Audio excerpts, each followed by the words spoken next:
যদি তোমরা মনে করো যে আমার এক্সাম শেষ হয়ে গেছে তাহলে কিন্তু একদমই না। আচ্ছা আমরা মনে করবই বা কেন যে তোর এক্সাম শেষ হয়ে গেছে, মানে এক্সাম চলছে। আর তোর এক্সাম শেষ হলো কি শুরু হলো তাতে অডিয়েন্স অথবা আমাদের দুজনের বাল ছেড়ে গেল। আমি কিন্তু বলেইছিলাম যে আমাদের বংশের একজন মারা গেছেন আর আমাদের গুরুদশা চলছে, তো সেই বাড়িতেই আজকে শ্রাদ্ধ অনুষ্ঠান। ভালো করে ঠিক করে বল কোথায় যাচ্ছিস? শ্রাদ্ধ বাড়ি যাচ্ছিস ঠিকই, কিন্তু পার্টির যে মানে পার্টি যাওয়ার ড্রেস আপ পরেছিস কেন আমি তো বুঝতে পারছি না। আরে তোদের বংশের যে মারা গেছে মনে হচ্ছে ওর মারা যাওয়াতে তুই খুব আনন্দ পেয়েছিস, মানে সেই জন্য ককটেল পার্টিতে যাচ্ছিস। তোর ড্রেস আপ দেখে সেটাই মনে হয় যে আনন্দে ককটেল পার্টি করতে যাচ্ছিস। হয়তো অসৌজ বাড়িতে যাচ্ছিস, তোকে দেখে একদমই মনে হচ্ছে না অসৌজ বাড়িতে যাচ্ছিস। কোনো সভ্য ভদ্র পোশাক পরে যা। ঠিক বলেছ। আমাদের বংশের লোক যেতে তো হবেই। লাইক তুই আবার বলছিস তোর আবার নাকি বংশের লোক, তাও এই রকম মানে এই রকম টাইপের ছাপড়িদের মতো ড্রেস আপ পরে যাচ্ছিস।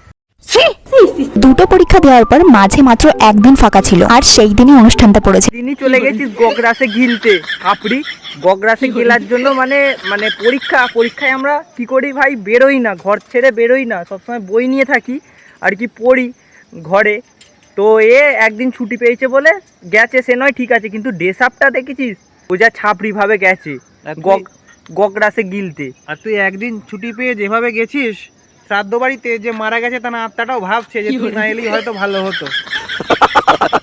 যেহেতু আমরা খুব গরমে দুপুরবেলা বেরোচ্ছি তার জন্য একদম কোনো মেকআপ আমি এখানে ইউজ করিনি।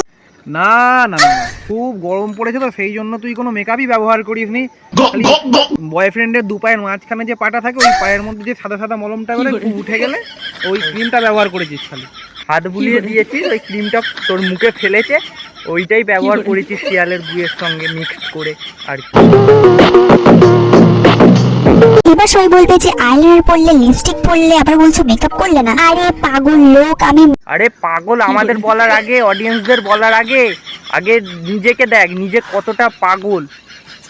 আর তোর থেকে পাগলরা অনেক ভালো। তুই এই রকম নিচু মেন্টালিটির মানুষ, সেটা তোকে মানে তোকে না দেখলে বোঝা যায় না। এত নিচু মেন্টালিটি, মানে নিজের বংশের লোক মারা গেছে সেখানে এত সেজে গুজে যাচ্ছিস, মানে মনে হচ্ছে বাপের বিয়ে লেগেছে নতুন করে আবার। অ্যাকচুয়ালি যারা বোঝে না তাদেরকে বুঝিয়ে কোনো লাভ নেই, তাই জন্য আমি এটাই বলবো লোকের কথায় কান দিতে হবে না, নিজের মতোই চলো। আরে তোকে কেউ বলেছে যে লোককে বোঝাতে হবে, অডিয়েন্সকে বোঝাতে হবে? তোকে কেউ মাথা দিব্যি দিয়েছে যে বোঝাতে হবেই? তাহলে ছাপড়ি নিজে উল্টো পাল্টা কাজ করে মানে করে বেড়াচ্ছে, আবার প্রমোট করছে এই সমস্ত জিনিসগুলো, প্রমোট করছে যে এইগুলো করো ওই করো, লোকের কথায় বুঝুনি, এইসব ড্রেস পরে যাও।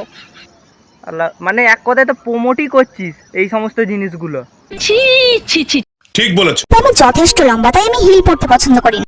লোকের অত সময় নেই যে ঘরের খেয়ে তোর ব্যাপারে ইন্টারেস্ট দেখাবে, বুঝতে পেরেছিস? তুই তো ব্লগ বানিয়ে লোকের কাছে নিজেকে প্রমোট করার জন্য এসছিস। লোক তো তোকে আর ডাকেনি বাড়ি থেকে যে তোমাকে জ্ঞান দিচ্ছি তুমি এসো। কি মানুষ রে বাবা। বাট আজকের এই লুকটার সাথে এই হিলসটা খুবই মানাচ্ছিল। এত সুন্দর মানাচ্ছে, এত সুন্দর মানাচ্ছে, ওই ঠিক শ্যাওড়া গাছের পেতনির মতো লাগছে।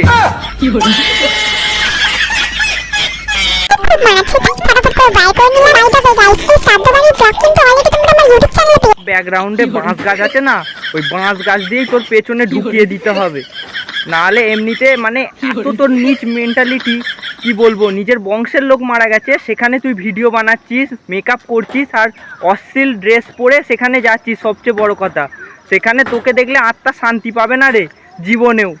এই সমস্ত মানে জিনিস করে বেড়াচ্ছিস, এইটা তো তাও মিনি ব্লগ। তোর বড় ব্লগে তো মানে খাবার দেখাচ্ছিস, এই খাচ্ছি গাইস, এই সমস্ত মানে কি বলবো বাজে ভিডিও করেছিস। শ্রাদ্ধ বাড়িতে গিয়ে পুরো হেগেছিস, এক কথায় বলতে গেলে যেন মনে হচ্ছে বিয়ে বাড়িতে গেছিস, এমন মানে ভিডিও করেছিস।